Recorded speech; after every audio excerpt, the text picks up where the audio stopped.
Good morning, good day, I think is safer to say. Welcome to day 2 of the third PXP conference, a conference for and by patients, all about patient engagement in research. Note that I am a member of the International Steering Committee that has designed, developed all aspects of the 2025 PXC conference. My name is Kwanele Asante. I am a person living with chemotherapy-induced congestive heart failure and bipolar mood disorder. I would, at this moment, like to note to you that I'm coming from Johannesburg, South Africa, and I would like to do a land acknowledgement, as is with the tradition of PXP.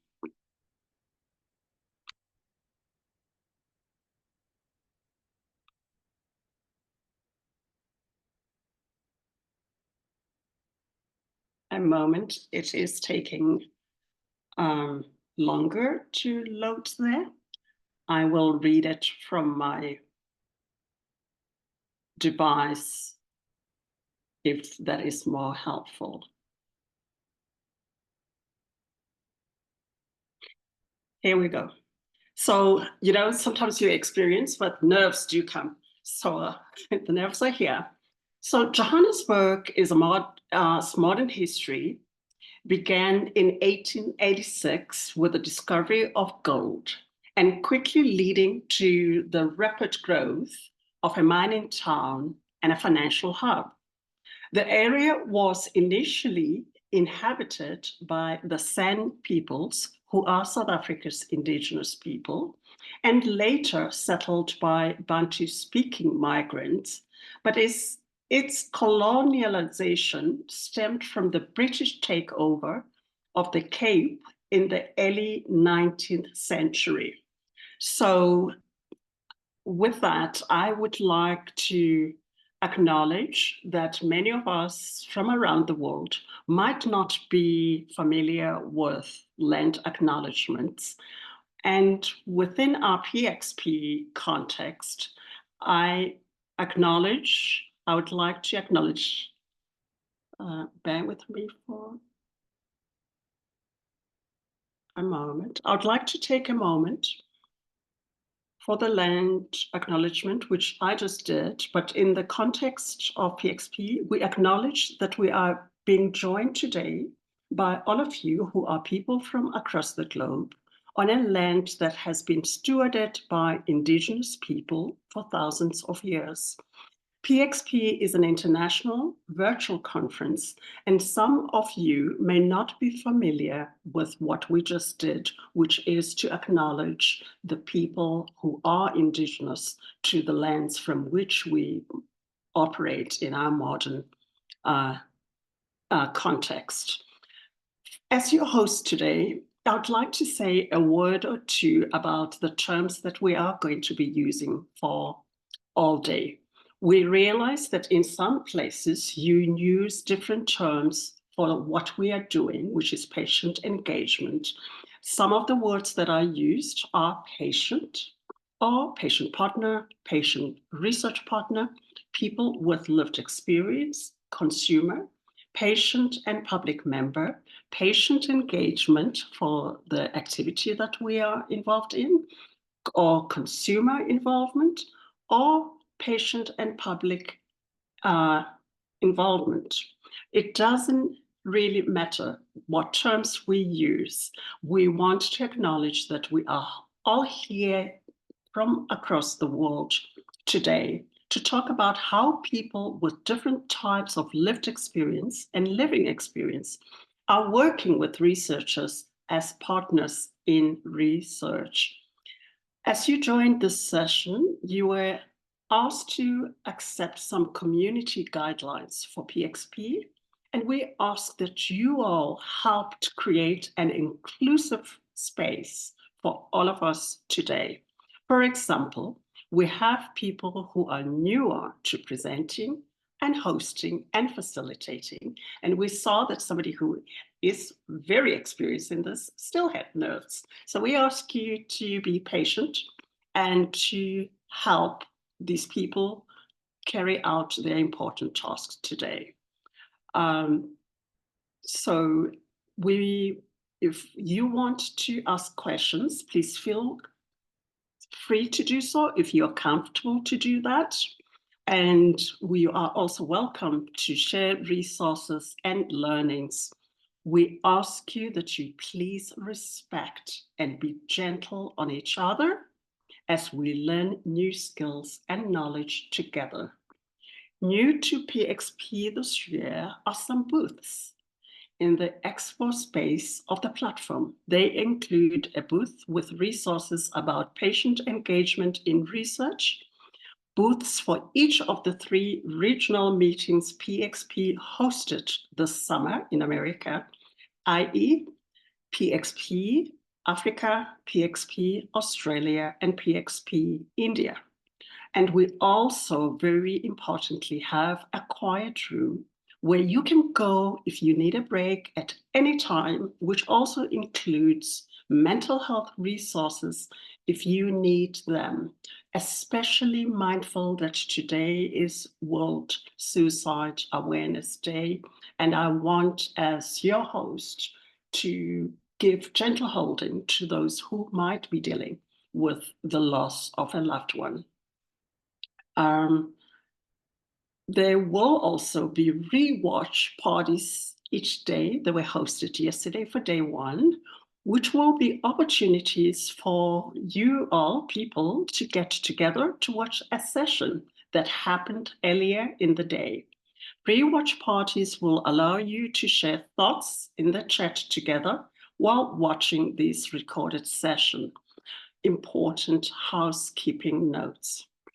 Today, we'll have 3 one-hour sessions around the theme of setting up for success and inspiring others, and an Ask Me Anything session to close out the day.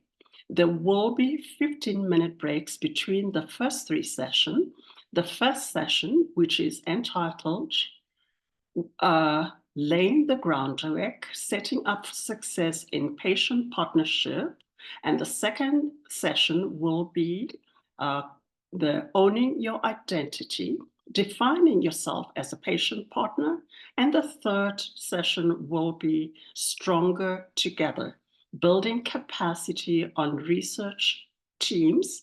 And the final session to close out the day will be Ask Me Anything about research or about how I engage patients in my research. And this will be conducted with 2 researchers. Please use the question and answer function on Zoom to ask questions of the session speakers. We will try to get to as many questions as possible. Please use the chat function to share a bit about yourself, to share any resources you'd like people to know about, etc. We will be capturing all thoughts and resources shared in the Zoom chat in an anonymized, that big word, English is not my first language, summaries for each session. Closed captioning is available to viewers through Zoom. Turn this on by selecting the CC button at the bottom of your screen as a viewer. You can then select the language you'd like to use the caption in. We won't spend too much time today introducing speakers. You can find speaker biographies for each session in the resource tab, also available as HTML or PDF and digital flipbook on our website. Additionally, we'd like to acknowledge all patient partners who move in and out of patient engagement in the research space, whether you're still with us or not. Our social media hashtag is PXP 24 5, feel free to share anything you wish to on social media. And please know that we are recording the first 3 sections every day, and they will be posted on the PXP website after the conference, so you all can watch where you couldn't join in. While the conference has been designed for and by patient partners, of course we welcome others who have joined us today. Karibu, we say in Swahili, Liamogetsu, we say in my native Setswana, welcome. South Africa, interestingly, has like 11 official languages. But at this moment, I would like to thank our conference supporter, the Canadian Institutes of Health Research, Institute of Muscular, Skeletal Health and Arthritis. I will like at this moment to introduce the moderator of the session, my colleague, Maalvika. Maalvika, please take it over. Thank you so much, Kwanele, for this amazing introduction and for starting our session off with a bang. So hi, everyone. I'm Maalvika, and I'll be moderating this discussion with our 2 amazing panelists, Zahra and Maureen. Both of them bring unique perspectives as patient advocates, each working in different contexts and different countries. This session will be more of a conversational space. We will be exploring things like what's a must, could have, and nice to have in patient engagement. What does co-design look like, and how does it look like to have patient partners in research? We will also talk about how to get started, how patient partners and researchers can educate themselves along the way, and what resources or tools are there to build a healthy working relationship between patient partners and researchers. Importantly, we will also be touching upon boundaries, mental health breaks, reminding ourselves that it's okay to pause, to safeguard our mental health, and find ways of engagement that we truly can involve everyone. So just a small trigger warning, there will be mentions of chronic illness and mental illness here. So I would just want to let you all know about that beforehand. I would now like for our amazing panelists to quickly introduce yourselves. Zahra, maybe you could go first. Maureen, then you can go next, and I'll introduce myself lastly. Over to you, Zahra. Thank you, Maalvika. Hi, everyone. I'm Zahra Sherwani, and the pronouns I use are she and her. I'm currently a research scholar at the Department of Psychology at Aligarh Muslim University, Aligarh, India. And I am researching a chronic illness experience from a psychosocial perspective. And I also live with Crohn's disease, which is a form of IBD. And I am also a part of an NGO called IBD India, and of which Maalvika is also a part. And I'm looking forward to the session. Well, thank you, Maalvika and Zahra. My name is Maureen. I am working as an advisor for patient engagement in Utrecht, the Netherlands, at the University Medical Center. By training, I'm an educational psychologist and researcher. And at my department, I try to facilitate our colleagues, our research colleagues, and project leaders to work together with patients and families in doing research. Thank you, Maureen. Hi, everyone. I'm Maalvika. I'm a forensic psychologist joining you from Bangalore, India. I live with Crohn's disease, anxiety, and depression. And I've just about started my journey as a patient researcher. So I'm pretty new to this journey. That's the whole idea of today's sessions throughout the day. It's for everybody. If you are at a higher stage of research or you're just starting out, these sessions are for all of us. So thank you so much, Maureen and Zahra, for your lovely introductions. And as you all just heard, all of us are at different stages in our research. So this session will be shaped by a lot about where we stand in our research journeys. Now, I would like to hear from our audience. Where are you in your journey with patient engagement? We will launch a quick poll. Please take a moment or two to respond.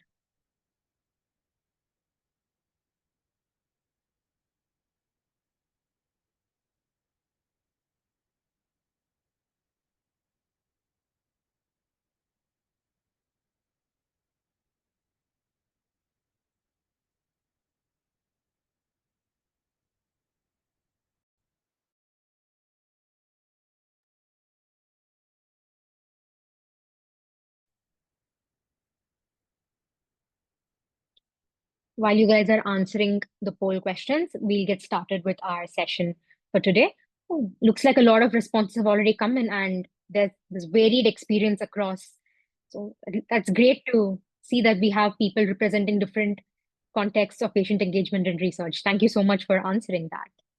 So let's start with our session for today. So to start off with, I want to talk about what patient engagement exactly looks like in different contexts. What kind of resources are typically available, and how do teams go about initiating this work? Zahra, maybe you can share how this works in your experience in India, and then Maureen, maybe you could contrast that with how it looks like in Netherlands. Sure. Thank you, Maalvika, for the question. I think to understand where we are right now in India in terms of patient engagement, I think it would be helpful to sort of situate it in the broader trajectory of research involving human beings. So I think for a long period of time, researchers who were studying humans and human behavior, they were sort of trying to imitate research that was done in the natural sciences. And so based on that kind of, logic, we were sort of thinking of human beings more of as objects that are to be measured. And that is why the term participants, the term subjects came from. And then from there on, there was this whole realization about the power dynamics between the researcher and the researched. And then we moved on to patient participation. And so, I mean, patient is one community, but there were different communities, right? Now we're moving on towards patient engagement and patient partnership. But I think right now in India, we're sort of at the cusp of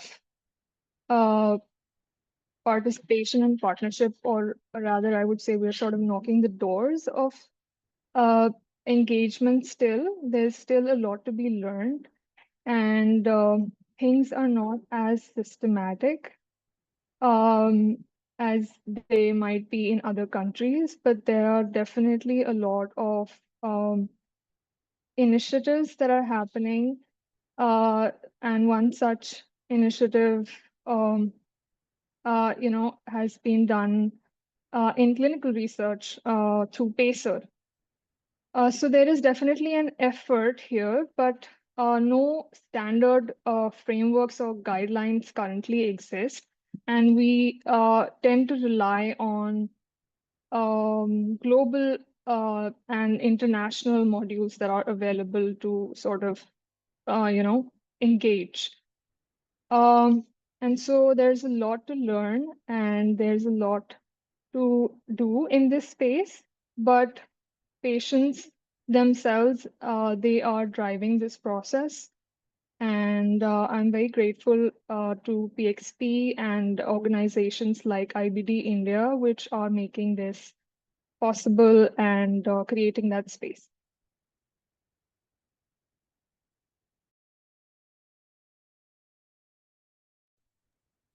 I can over to you. Yes. Maureen, yeah.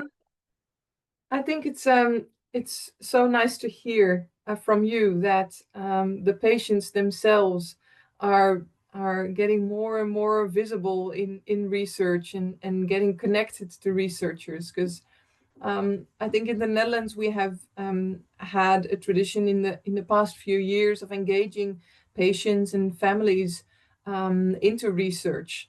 And we have like the medical ethical committees and funding agencies that are also starting to ask, how is the patient's perspective incorporated in this research or in this project? And we are blessed to have multiple patient organizations in the Netherlands. And I always feel that that is very powerful to stand up for a group of patients that you represent and to say, well, here we are, and this is what we would like to add, or this is what we need. So I think that has getting stronger and stronger in the past few years, but still there's also a lot of research institutes or researchers that find it difficult to really open up to the perspective of patients and to incorporate it in their day-to-day research, not because they don't want to necessarily, but it's still, for some, it's unfamiliar. So I think there is a lot going on, but we should still work on opening up the research and the innovation and the floor for researchers and patients to engage in research together. So there is a good start, but I think we can always do better. Yeah. Thank you so much. I think both of you have said it so beautifully, especially, I mean, Maureen, the part that you said that we can do better, I think, yeah, I resonate with that. We have taken the step, but I think there's still a long way to go, and change is coming. I believe in that. So here's to more change in that aspect. So, what I wanted to ask next is something really important, because what are some of the barriers or obstacles that you have seen?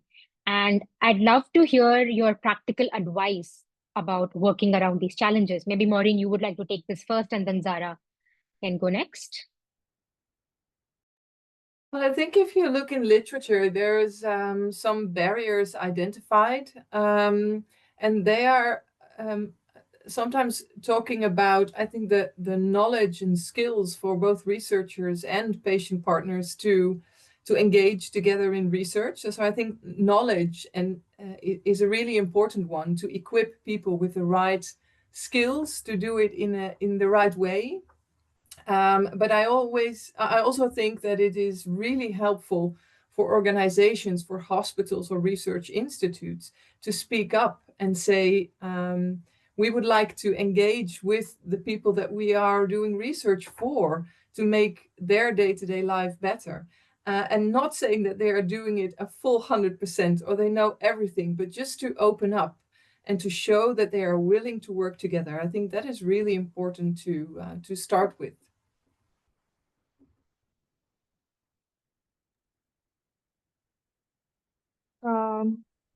Yeah, I agree with Maureen completely. Here in India, I think, some of the barriers tend to be systemic, in the sense that, like I said earlier, that since, we don't really have set guidelines and frameworks that institutions are using or utilizing uniformly across institutes.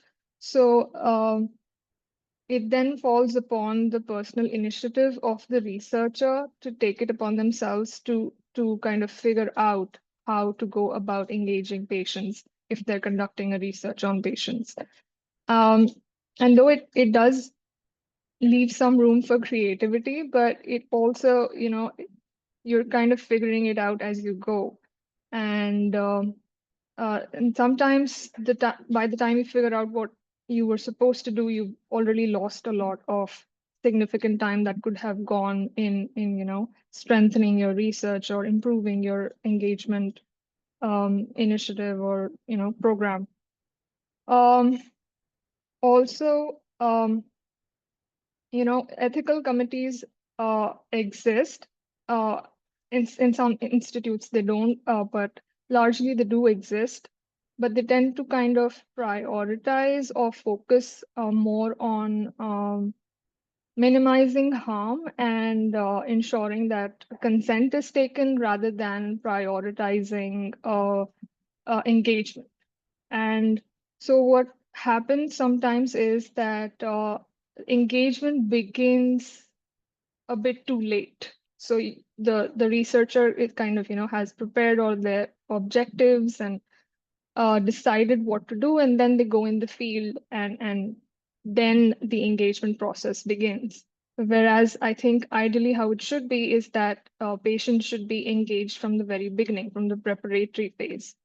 So now these kind of things are things that institutions need to prepare researchers with, because we don't want to lose precious time during research.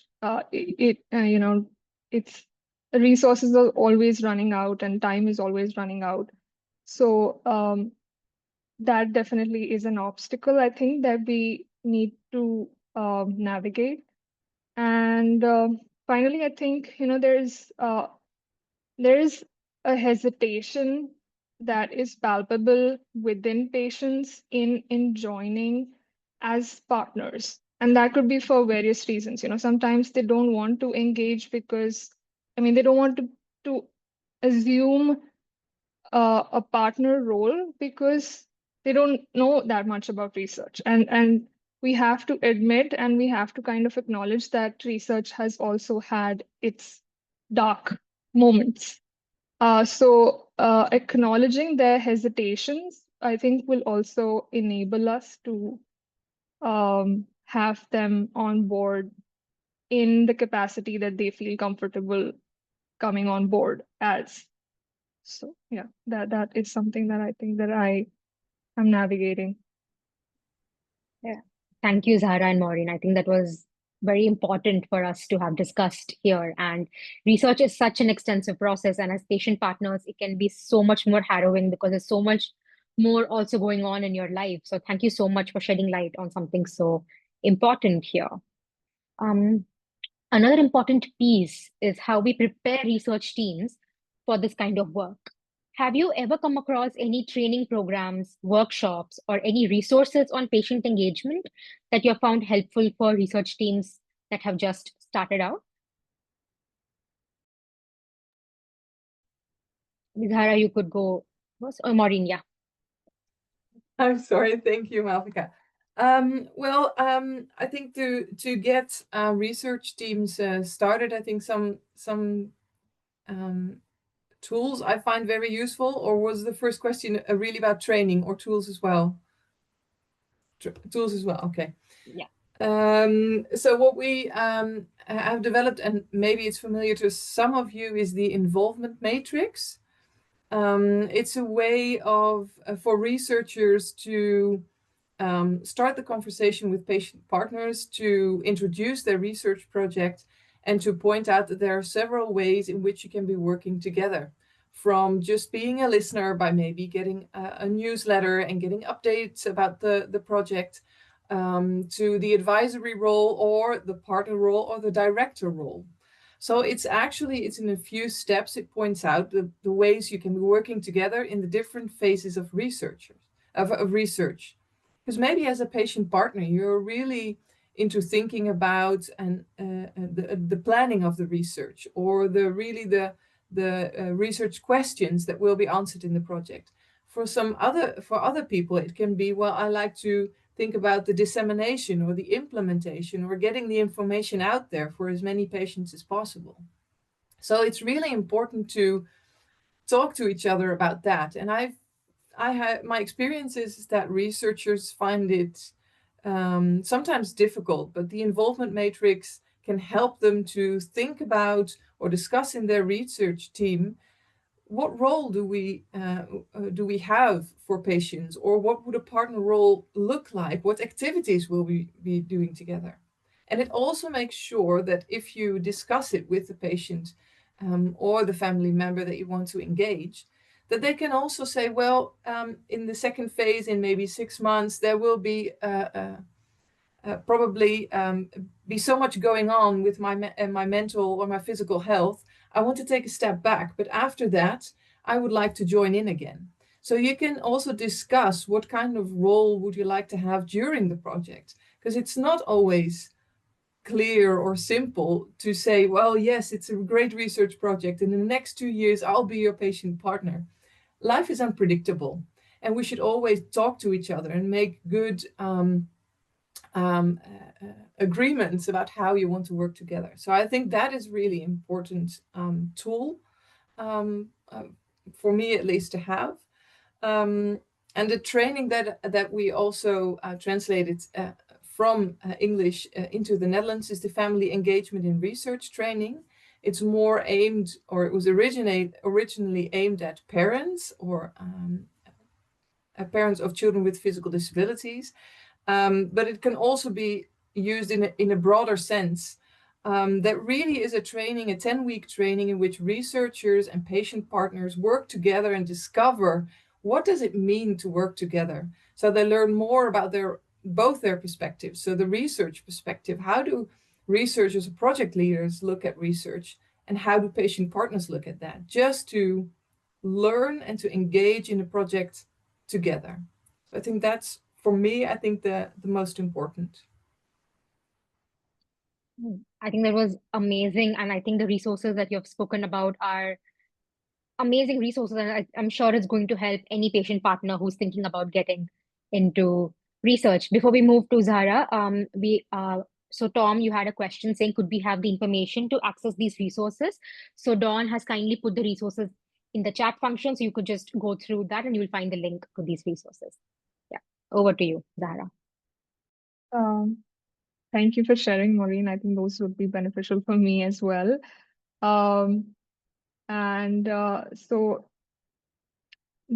I have recently discovered courses that are open access and tools that I think would be beneficial for anybody who is thinking of having patient partners on board. One such course is the Community Engagement and Involvement course by the Global Health Network, and it is free and it offers both theory and practical steps. Then there is also resources that are offered by Hip Exchange in the US, and that's also freely available. And there are roadmaps offered by organizations like UPATI, and they also provide practical tools for involving patients across research stages. I think what Maureen stated, building up on that, I think once the roles and responsibilities are clear and the patient partners are comfortable with asserting that they can contribute in the capacity that they're comfortable with, and we have a certain roadmap, and there are tools to help you figure that roadmap out. It becomes much simpler to join as a patient partner and to engage patients. Thank you so much, Zahra and Maureen, for sharing these absolutely valuable resources, which I think is going to be a game changer for any patient partner who's thinking of getting into research. And I'm sure it would also help reduce their stress and anxiety about getting into this process. And I think our next question beautifully ties in with this one, which is considering that patient partners have so much to deal with on a day-to-day basis with their health and any other challenges, how do we make sure that they don't get burnt out? And how do you usually start these conversations with patient partners about the capacity and ways in which they would like to be involved? And before the two of you answer, I would just like to say that since today is the World Suicide Prevention Day, as Kwanele had early as she had mentioned, I think it's quite important to talk about this topic because burnout is very common with patient partners. And if any of you feel triggered with this session or you feel as if it's too much, we have the quiet room with mental health resources. So I would urge you to go and check them out. So over to you, Maureen and Zahra.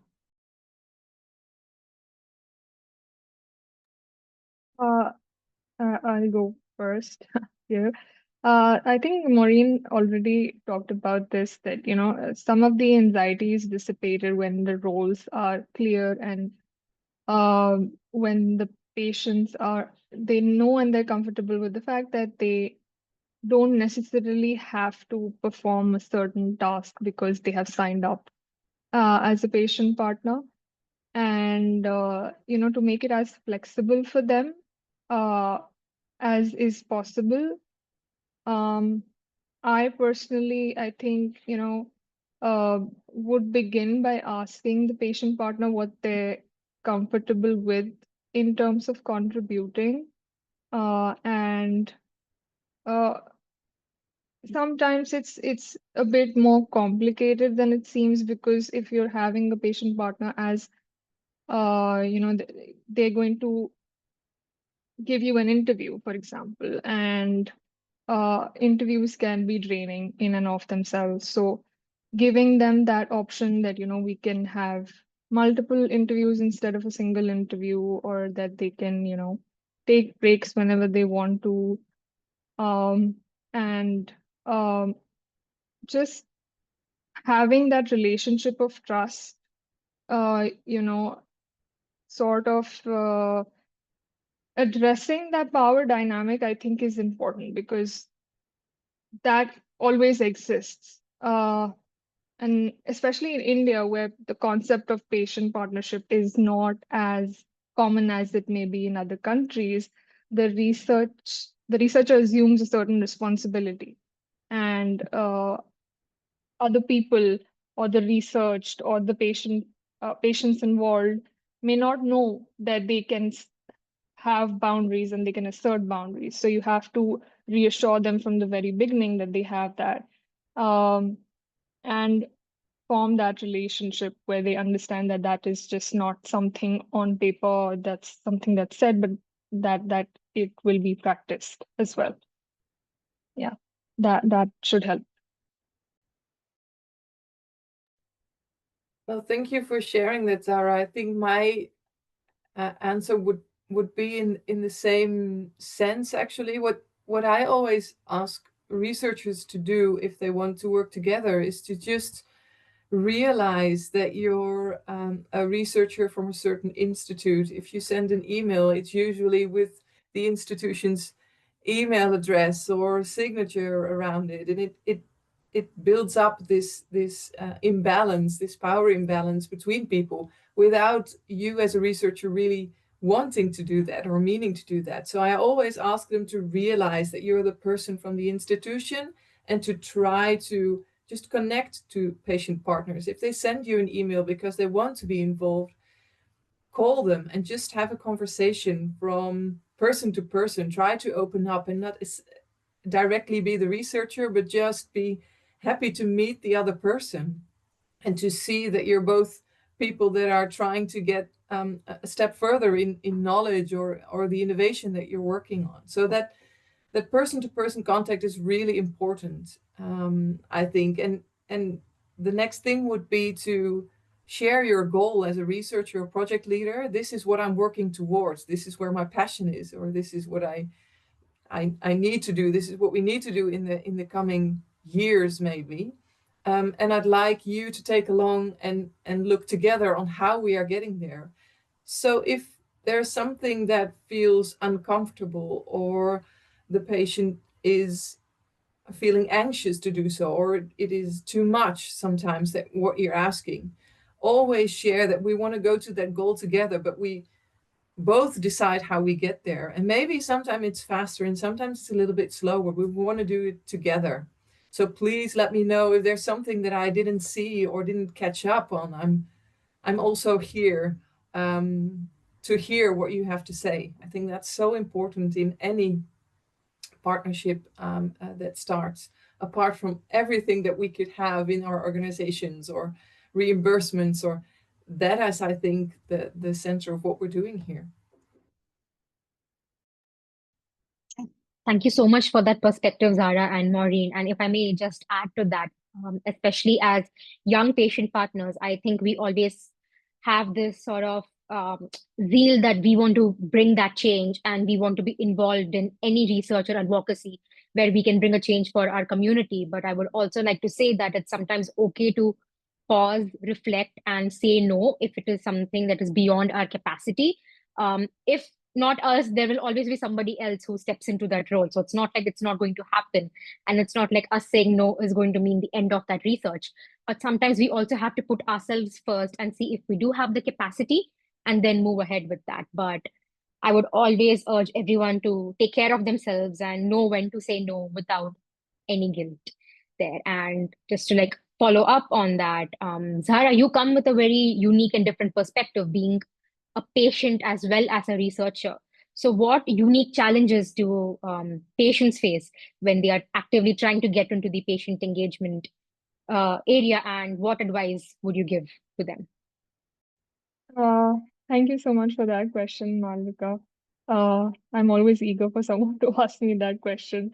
Uh, you know, being a patient, I think, is a task in itself. It's almost like a job, taking care of yourself day in and day out. And research, again, is something that can be and often is very demanding and sometimes isolating and draining. And uh, being a patient researcher means that, and especially if you're working with patients, that you are always constant, sort of coming in contact with and thinking about your illness and the illness experience of other people, and that has its own cognitive load. Um, and sometimes the boundaries between your experience and the experiences of the patients that you're working with can blur. And academically, that is like dangerous territory because you don't want that. Sometimes, like you have to know what part of the experience is your own and what part of the experiences of the patients that you are working with or studying or trying to understand or interpret. Um, so I think the thing that helps me is to kind of sometimes lean into those blurry spaces and look at it as a strength more than as a drawback because there is a certain porosity, there's a certain space that a patient would allow me to come in that they may not necessarily allow somebody who doesn't share that experience. And it is possible to be both an insider and outsider. Uh, and by that, I mean that it is possible for a patient to share some experiences with me, and there might be some experiences to which I'm an outsider and I completely don't relate to it. So you're not necessarily either here or there. You're sort of in both the spaces. And being a patient with a disease that when I was diagnosed, it was considered relatively rare. So just by virtue of having that experience, I think I developed some research skills because we are, as patients, we're constantly having to document our symptoms and find patterns and advocate for ourselves in front of doctors and, be resilient. And those are all skills that help you in your research. It can be draining, but it can also be transformative in many ways. And it is for patients to decide whether they want to do it. But I think if you do decide to do this, it will definitely add to uh, your own understanding of yourself as a patient. Yeah. I think beautifully said. So thank you so much for that, Zahra. So I would like to ask the last question for the day before we move to the Q&A part. A very important dimension that comes up is compensation, which can look very different based on where you're based. For example, Zahra and I working in India, we have a different set of reality when it comes to compensation. And Maureen, maybe in the Netherlands, you might see another set of reality. So could each of you share what compensation for lived experience looks like in your context? Maureen, maybe you could go first. Yes, thank you. Well, compensation, I think, can come in different ways. With compensation, a lot of the times, many people think about a financial compensation for the knowledge, the time, and the energy and the effort that people have put in. I think that's one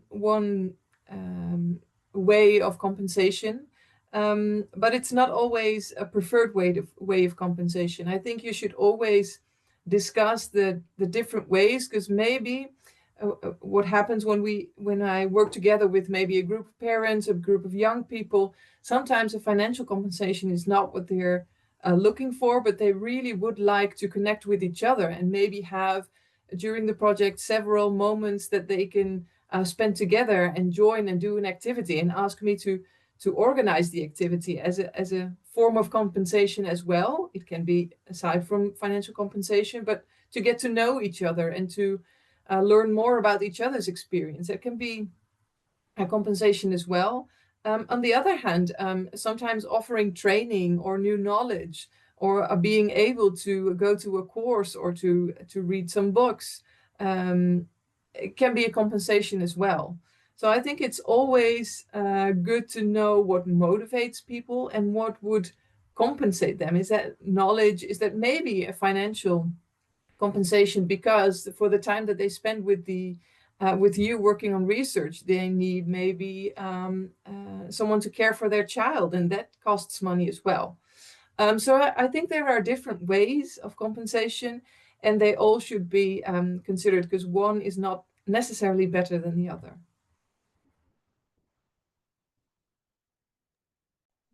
Thank you, Maureen. I think that's very helpful way to look at compensation, because here in India, we tend to often have funding challenges. So what happens is that, of course, funding is limited, but besides that, there are ethical issues that sometimes come up with what kind of compensation, and if at all compensation should be given in the first place. And here we tend to, we tend to look at compensation in monetarily, primarily, like that. That's how we tend to look at it. But now that you spoke about it, I do see the value in looking at compensation in different ways. And what happens is that the argument that is usually given is that we don't want any undue influence on the participants, that they shouldn't be under any sort of pressure to agree to the study because they are being given a certain amount of money.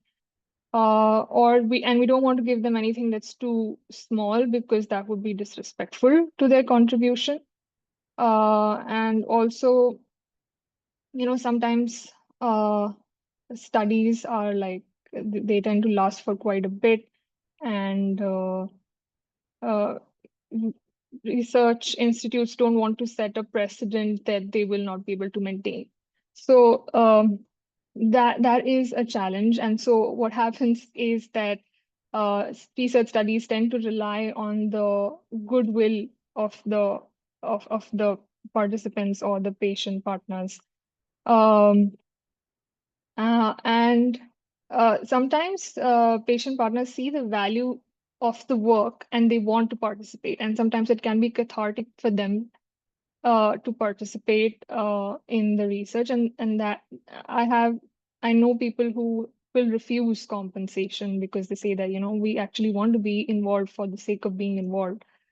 But it would, like, it opens up this space to really ask what are the meaningful ways in which we can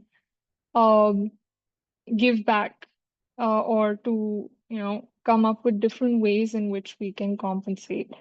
And when I was thinking about this with regard to my own research, I was thinking that if I do come up with something that is beneficial, for the patient community, I would want the patient partners contributing to be the first beneficiaries of that, and would not charge them for it. So sometimes it may not be possible for researchers to compensate in the way that they might want to necessarily, but it helps to be creative about it. And I think research institutions should also, ponder on these questions, because these are very important and significant questions, not just for the patient community, but also for marginalized communities in general, from whom we benefit in terms of research to a large extent. So, it may not always be possible to have budgets set, which would have ideally been great to have. But having this conversation and involving researchers in this conversation with patients would be great.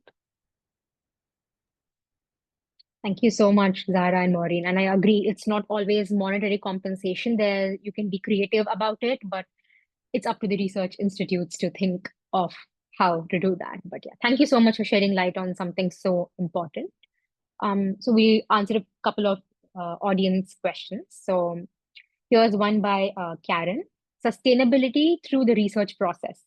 Why do you think patient partners are more involved at the beginning of research?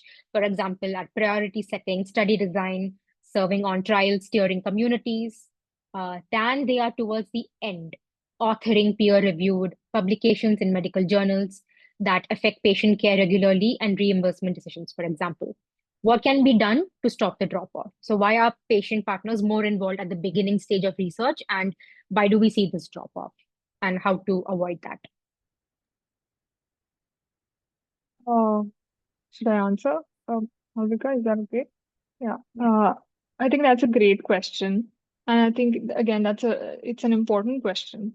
And to address this issue, I think it's important that we see why this issue arises in the first place. You know, what happens is that with authorship and crediting and all of that sort of thing that happens towards the end, there often tend to be certain requirements from the institution, from the research institution itself, or from publication, bodies that you need to have certain specific qualifications and training, and only then, we can have you as a co-author, and that comes in the way of crediting patients for their work. It's something that needs, I mean, I still keep thinking about how do we fix this issue, but it would really help if patients start thinking about actually training properly for research. And by that I mean, of course, your lived experience is expertise, and it is the job of research institutions and researchers to figure out how to properly credit patient partners. But if we have more and more patients within the research space itself, that process would become much more smoother. So that's one thing. And I think sometimes again, it is not possible to change things all of a sudden. So we also have to be creative about how to give credit, and what kind of studies demand what kind of credit, right? So in clinical trials, things might be a bit simpler once you figure out the qualifications part. But in social sciences, where you are dealing with sensitive information, and confidentiality is an issue, again, crediting becomes a complicated thing to do, because you don't want to compromise confidentiality, which is not to say that patients don't have the right to say that I want to waive my confidentiality. That should perfectly be allowed as well. And it should happen. But there is hesitation there, because what if information gets misused? So there are complications there. There are a lot of issues, but we have to be creative about how to give credit. Sometimes as, you can give credit as contributors, if not as co-authors. I mean, if they have not contributed in that capacity. Of course, if they have co-authored, you have to give them that credit and see how that is made possible. And sometimes, giving them more visibility in dissemination if they're comfortable with that. So that has to be figured out between the researcher and the patient partners.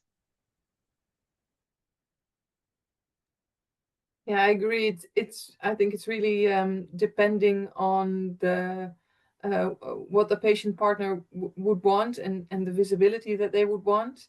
But of course, if they contribute to a scientific a paper, for example, then it's really important to just give them the credit and then figure out what it practically would mean, and can we do that together, and is that the way that you want to contribute? So that's always agreeing with each other. What would you want? What would you need? So I think that's, like I said before, it's the openness and the conversation about that that's really important. And your first question, Maalvika, was why does it seem more natural, or does it occur more for patient partners to be involved in the first steps of research, in getting funding maybe, or the recruitment for studies, and not in the other parts, like maybe analyzing data or dissemination of data? I have a feeling that it's sometimes considered more a technical skill of researchers. Yes, that statistical analysis, it's difficult to explain, or it's just really our kind of skill. But still, I always think that you should be able, as a researcher, to explain what your research is about in any form for everybody to understand. And even if you don't know the statistical analysis, the outcome can be discussed together, and definitely patient partners can ask questions that you as a researcher haven't thought about, or have another extra question that you haven't analyzed. And by looking at that together and being open to that perspective, you can get surprised about what the data can tell you, things that you haven't thought of before. So I always get really enthusiastic about that part, to get those questions that you haven't thought about, being the expert and looking very well at your research. The patient perspective can give you the helicopter view. That is also really important, I think. Thank you so much, Zahra and Maureen, for answering that question. Just keeping in mind the time, we will be answering one more audience question, and we'll keep it very brief and short. A piece of this is the academic settings are driven by timelines, funding pots, and tenure. Until we have change, these patient partnerships will be a challenge, and the reality, these relationships take time to foster and stay engaged. So how do we begin this discussion at the institutional level?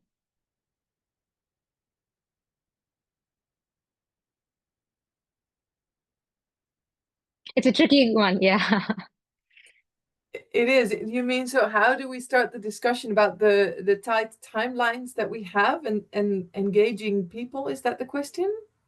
All of the timelines, funding issues, tenure, all of these make this whole partnership a challenge. So how do we address this at the institutional level? Yeah, it's a tough question, I think. I'm not sure. I think the most important thing is to have the support and the backup at an institutional level, that just in case your project isn't going the way you anticipated before, that you have an institution or an organization that will think along with you and provide you space and opportunities, and to support you in still working together, and to work together to support you to overcome maybe the problem that you have at that time. So I really think you need support from your organization as well. Yes. And I agree, it's a tricky question. So, I mean, it's a difficult question to answer as well. You know? Zahra, if you have anything to add, feel free. If not, also it's completely fine.